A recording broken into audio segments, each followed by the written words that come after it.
One of the great pleasures of gardening is when you suddenly discover something truly new, unexpected and original. And we're tucked away in the back of beyond in the garden in what was 10 or 15 years ago a thick ponticum rhododendron covering, and the ponticum was long since removed, and we're left with a few camellia seedlings, and suddenly we notice that one of them is truly spectacular. It has this peculiar bicolor effect with very pale pink and slightly darker pink and huge anthers and stamens protruding out of the flower. The flowers open out beautifully flat and they retain their bicolored effect with very pale pink, almost white, and 4 or 5 of the 8 petals are much darker pink. Now you might say that looks really quite pretty and a bit unusual, but actually this is a chance seedling that has sown itself here from other camellias growing around about.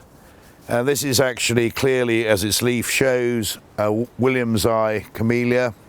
Williamsii camellias were bred here at Cahays in the 1920s by crossing the Japanese species Camellia japonica with a new species from China called Camellia salionensis. And from that came the williamsii strain of camellias. But we've never actually seen a williamsii camellia which has quite this mixed colour combination. It's new, it's different, and it's really quite spectacular. It's only a single flower admittedly, but it's out very early in January. And this bush is growing in really full shade under a sycamore tree. It has quite a loose habit, but I'm sure it's striving for light and would probably grow in a much more compact form if it was out in the open. So it's a new variety. Nature has given us a new variety. Is the new variety good enough for a name? That is the question.